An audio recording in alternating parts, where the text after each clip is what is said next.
MQ-9 drone है जिसमें 30-35 drone अभी यमन मार के गिरा चुका है। चल तो रही है बेंजामिन नेतन्याहू की, क्या कुवैत की चली, क्या जॉर्डन की चली, क्या कतर की चली, क्या सऊदी की चली, क्या यूएई की चली, क्या बहरीन की चली, किसकी चली? जो 2 घूंट पानी नहीं पहुंचा सकते फिलिस्तीनियों को, वो सोने का जहाज दे रहा है ट्रंप को। क्या अभी जो कत्ल गारतगरी हो रही है, क्या उसमें ट्रंप शामिल नहीं है? कि खबरदार इजराइल की तरफ से पलट के बिना देखना, और जल्दी से जल्दी इजराइल की एम्बेसी अपने यहाँ खोलो और अपने रिलेशन जो उसके डिप्लोमेटिक रिलेशन करो। सबसे बड़ा खतरा इजराइल, किसी की औकात नहीं थी कि वहां के ऊपर कहता है कि सबसे बड़ा खतरा इजराइल है।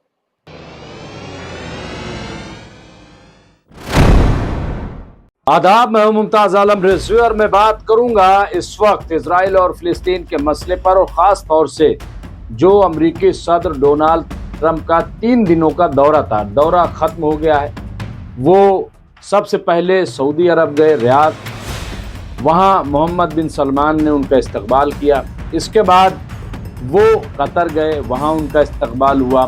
फिर वो यूएई गए और अब उन्होंने ये दावा किया है कि हमने 10 ट्रिलियन का सौदा किया है, तो बहुत बड़ा सौदा हुआ है।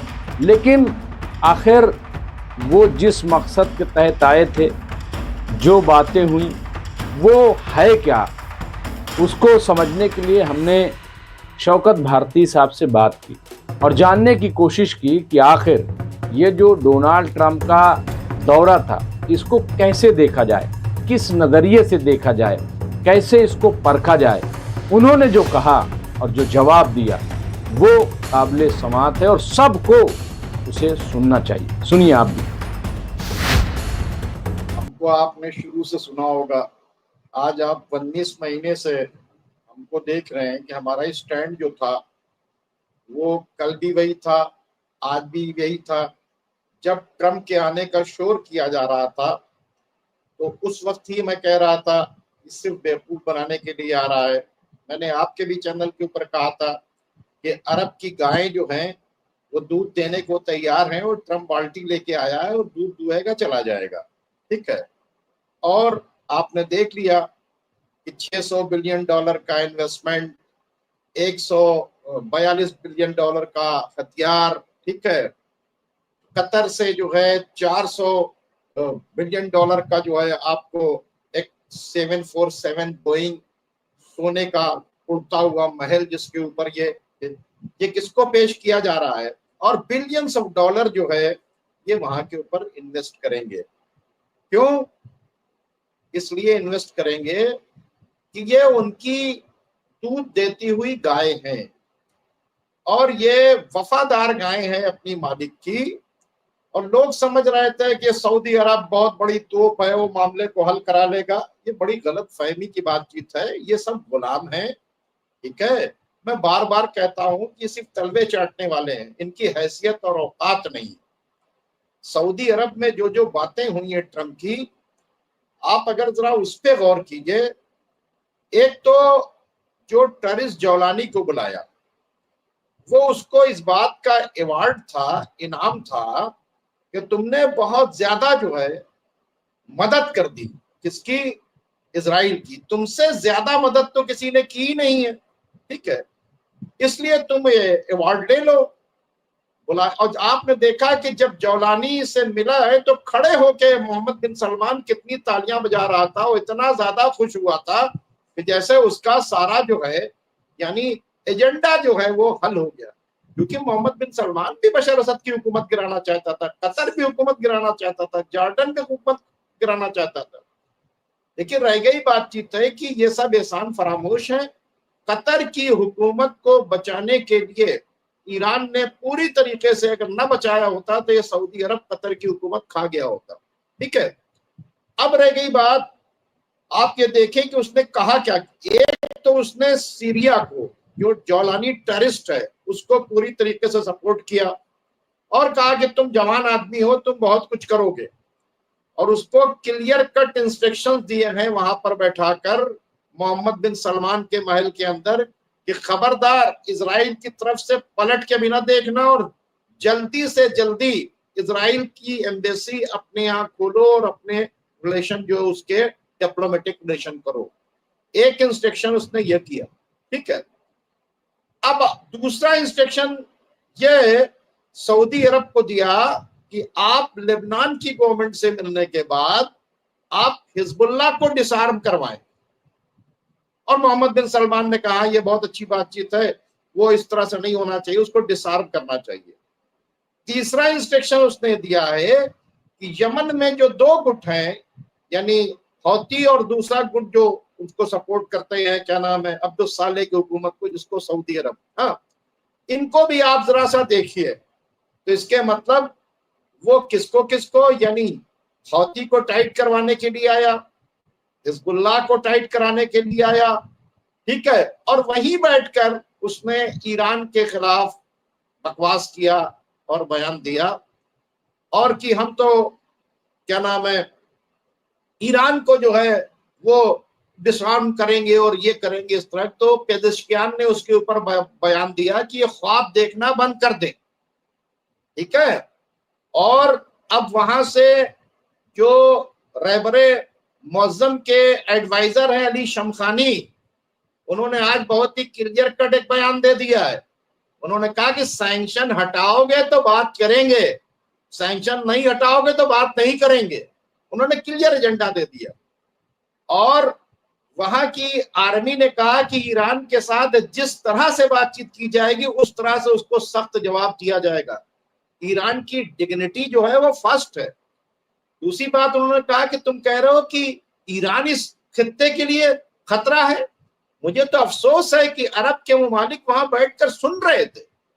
हाँ, सबसे बड़ा खतरा इजराइल, किसी की औकात नहीं थी कि वहां के ऊपर कहता कि सबसे बड़ा खतरा इजराइल है। और उसके साथ में इंस्ट्रक्शन दे रहा है कि आपको इजराइल से रिलेशन जो है वो करने ही करने होंगे। समझ रहे बातचीत को। अब सवाल ये पैदा होता है कि ये आदमी जिसके हाथ जो है 60,000 मासूम फिलिस्तीनियों के खून से रंगे हुए हैं, क्या अमेरिका का हाथ इससे नहीं रंगा हुआ है? क्या अभी जो कत्ल गारतगरी हो रही है क्या उसमें ट्रंप शामिल नहीं है? ये एक ड्रामा और नौटंकी किया गया कि वो बेंजामिन नेतन्याहू से अलग हो गया और ये किया गया और फोन नहीं उठा रहा, ये सब जो है और बिल्कुल अलग थलग किया गया। सारा काम वो इजराइल के लिए करके जा रहा है। प्रेशर बिल्टअप किया उसने तमाम अरब ममालिक के ऊपर कि तुम अपने रिलेशन जो है जल्द से जल्द इजराइल से मजबूत करो। उसने जो रिलेशन बिल्टअप, जो उसने जो क्या नाम है, उसने जो दूसरी चीज जो की है वो बड़ी सख्त कही है कि हिजबुल्लाह को डिसआर्म कीजिए। मोहम्मद बिन सलमान से कहा है कि लेबनान की गवर्नमेंट के साथ मिलने के बाद उन्होंने कहा कि उन्होंने कोई जवाब नहीं दिया, कहा कि हम पूरी मदद करेंगे। उसके बाद जौलानी को तो ये अवार्ड दिया है। जौलानी ने जितना बड़ा काम अमेरिका और इजराइल का किया है, जौलानी ने और टर्की ने उतना बड़ा काम तो कोई नहीं कर सकता। सऊदी अरब और कतर और जॉर्डन ये तो पीछे से फंडिंग कर रहे थे। शौकत आरती साहब, एक बयान मैं पढ़ रहा था, बयान पढ़ रहा था एक, और उसमें साफ साफ ये कहा, जब उनसे सवाल किया गया ट्रंप से, तो उन्होंने कहा कि मैं इजराइल की मदद करने के लिए आया हूं, मैं उसको मजबूत, ये कह दिया, बयान आ गया ये जो आप कह रहे हैं। जी शौकत भट्ट, मैंने ये उनके पूरे स्टेटमेंट पढ़े। अच्छा देखिए, मुझे कोई ताज्जुब क्यों नहीं, जो प्रोपेगेंडा किया जा रहा था, बहुत से यूट्यूबर्स जो अपने आप को बहुत बड़ा इस्लाम का, मुसलमानों का अलमबरदार, मैं उनका नाम नहीं लेना चाहता, ऐसे बहुत से चैनल्स हैं जो सऊदी फंडिंग से चल रहे हैं, वो इस तरह से कूले पीट रहे थे कि बस अब ट्रंप नहीं आ गया। देखिए, दिक्कत की बातचीत नहीं है मुमताज साहब। मुमताज साहब ये 1400 साल पहले यजीद के साथ में थे, आज ये ट्रंप के साथ में है। जब रसूलुल्लाह का खानदान करबला में शहीद किया जा रहा था तो इतने बहुत से वो लोग थे वो रसूलुल्लाह के खानदान के साथ नहीं बोले। आज फिलिस्तीन के अंदर 60,000 फिलिस्तीनियों को शहीद कर दिया गया, बर्बाद कर दिया गया, 20 लाख लोगों की जिंदगी खतरे में है, खाना पानी बंद है, और ये किसको, ये ट्रम्प को हवाई जहाज गिफ्ट कर रहे हैं, उसके साथ एक से एक खाना खा रहे हैं उसके।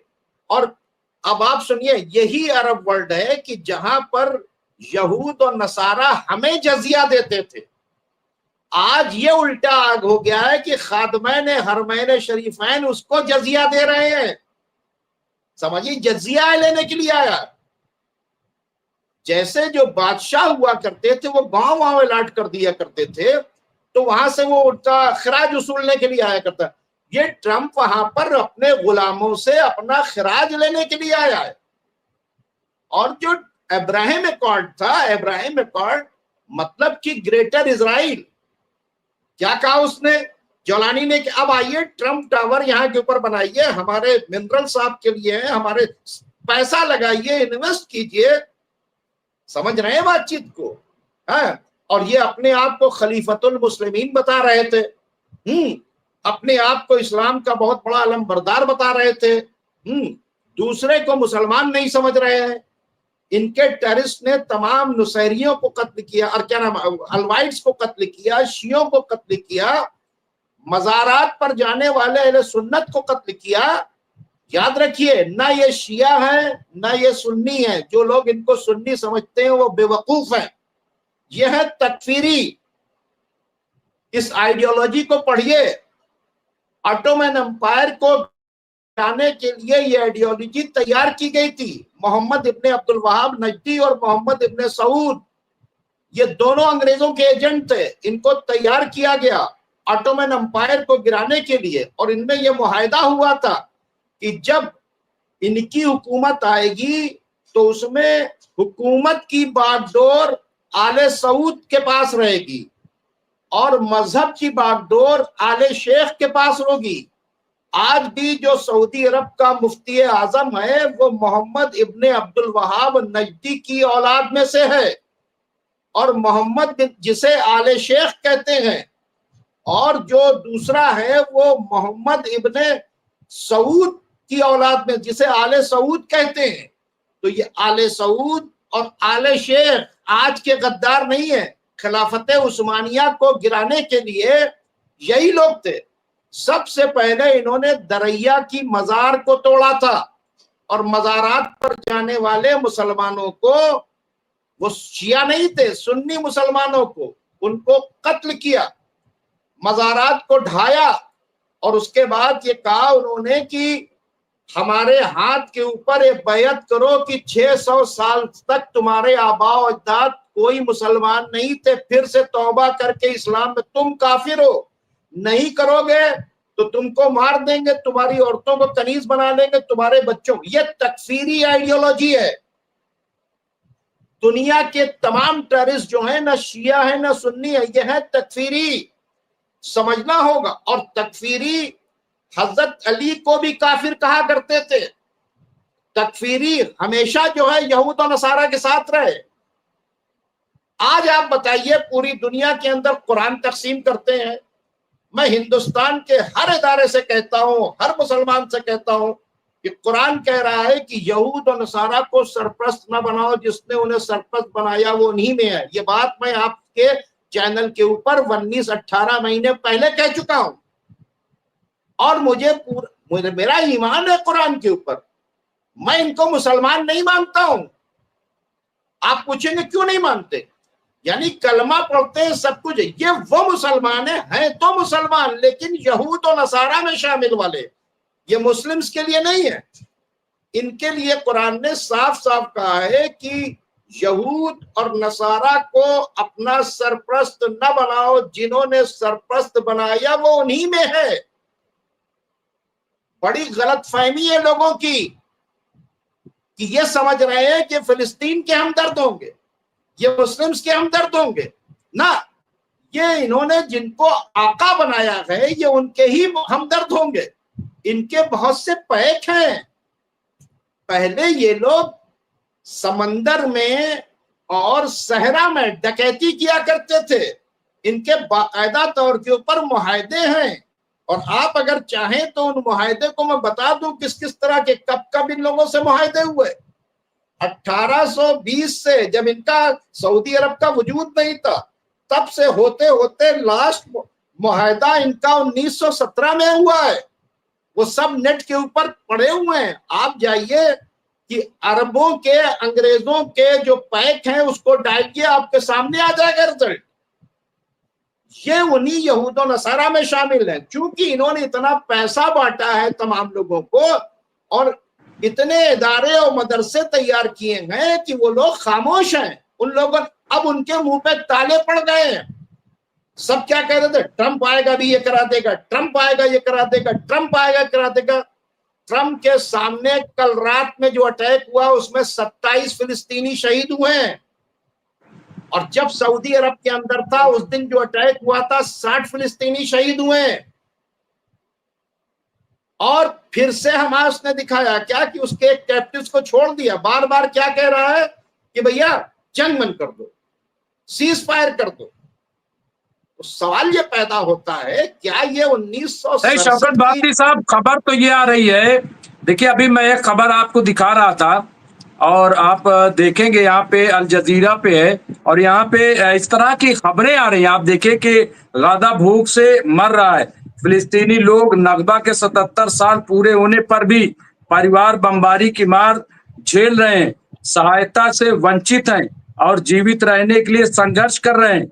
अमेरिकी राष्ट्रपति डोनाल्ड ट्रंप के खाड़ी देशों के दौरे के साथ फिलिस्तीनियों को राहत पहुंचाने के लिए क्या करना होगा, ये तमाम चीजें आप देखिए कि ये आ रही है। अब कह रहे हैं कि 60% तक ही वहां पे अभी पहुंच पाएगा। नंबर एक, यूएनओ ने इसको खारिज किया। दूसरा ये कि वहां बफर जोन बनाया जाने लगा। वहां पे एक नक्शा आया जिसमें दिखाया गया कि 70% तक वो पूरा जो है वहां पे कब्जा एक तरीके से कर लिया है, जिसपे लिखा है नो गो जोन। तो इस तरह से मतलब वहां पे बफर जोन बना लिया। अल शिफा हॉस्पिटल, वहां वार्निंग दे दी गई। वो सारा इलाका जो है, वो शहर पूरा जहां 3-3 यूनिवर्सिटीज थी, सब वो खाली हो रहा है। क्या कहेंगे शौकत भारती साहब, क्या और कब मदद पहुंचेगी भाई? कब वहां पे जब लोग मर जाएंगे? ये यूएनओ कह रहा है। आप ये बताइए कि जिस चीज को ताकत से हासिल करना चाहिए, देखिए ये तो क्लियर हो गया कि ये ताकत से झुकते हैं, ठीक है, ये बात की नहीं मानते हैं। ये इनकी क्या बात मानेंगे जो इनके गुलाम है? जब वो यूनाइटेड नेशन की, इंटरनेशनल क्रिमिनल कोर्ट की, दुनिया के किसी ऑर्गेनाइजेशन की बातचीत, एंटोनी गुटरेस को उसने कहा कि यहां एंट्री नहीं ले सकते बेंजामिन नेतन्याहू ने। चल तो रही है बेंजामिन नेतन्याहू की, क्या कुवैत की चली, क्या जॉर्डन की चली, क्या कतर की चली, क्या सऊदी की चली, क्या यूएई की चली, क्या बहरीन की चली, किसकी चली? चलती तो है इजराइल की ना। इनको इतनी भी औकात नहीं थी कि ये कहते कि भाई इजराइल ये जुल्म कर रहा है, आप इनको रोकिए वरना हमारा अरबों का फोर्स जो है इसको रोकेगा। अभी बताइए, कतर MQ-9 ड्रोन खरीदने जा रहा है, ये कबाड़। ये वो MQ-9 ड्रोन है जिसमें 30-35 ड्रोन अभी यमन मार के गिरा चुका है। ये 142 बिलियन का जो सामान है, ये सऊदी अरब ने कबाड़ खरीदा है, क्योंकि ये सारा कबाड़ यहां इस्तेमाल होकर देखा जा चुका है कि ये आउटडेटेड सामान है। आप समझ रहे हैं? ये अमेरिका को फंडिंग करने का तरीका है। हम तो कह रहे हैं टर्की क्या कर रहा है, टर्की को भी F-35 देने के। जब जौलानी बैठे हुए थे तो वहां के ऊपर, लाइन के ऊपर रजब तैयब एर्दोगान भी थे। आज दुनिया टेररिज्म से परेशान है और डिक्लेयर्ड टेररिस्ट को, मैं बार बार कहता था कि दुनिया के अंदर जितना आतंकवाद है उसके पीछे अमेरिका है, इजराइल है, ब्रिटेन है और अरब के मुमालिक है। आज आप देख लीजिए कि सबके सामने आ गया कि जो टेररिस्ट जौलानी के साथ कौन कौन खड़ा हुआ है। और ये टर्की है जिसने सऊदी अरब की गवर्नमेंट को गिराने के लिए, अरे जिसने जो है सीरिया की गवर्नमेंट को गिराने के लिए 42 कंट्री के टेररिस्ट को अपने यहां से भेजा था। बशर असद की हुकूमत क्यों गिराई जा रही थी? बशर असद की हुकूमत इसलिए गिराई जा रही थी कि गोलान हाइट्स के उस पार इजराइल है, गोलान हाइट्स के इस पार सीरिया है, और सीरिया से वो फिलिस्तीनी ऑर्गेनाइजेशन यहां से अटैक कर रही थी, यहां से हिजबुल्लाह अटैक कर रही थी, यहां से ईरान के फोर्सेस अटैक कर रही थी, यहां से हजदल शाबी अटैक कर रही थी, इराक के रॉकेट्स जाकर गिर रहे थे एशक्लॉन के अंदर, हैफा के अंदर। उसको रोकने के लिए इसको जो है ये हमारे यहाँ के ये तो इतने अंधे और जाहिल हैं। हमारे यहाँ के भी कुछ बहुत बड़े मौलवी, नाम नहीं लूंगा, कि जब जौलानी की बातचीत आई तो अब तो जौलानी आ गया, आप देखिए इजराइल का क्या कर देगा और ये कर देगा, और बशर असद तो ऐसा था और बशर असद तो ऐसा था। इतने बड़े बड़े जाहिल यहां बैठे हैं। कभी अबू बकर बगदादी को वो खत लिख चुके हैं मुबारकबादी का, और जैसे ही जौलानी आया फौरन उसको अप्रिशिएट करने लगे।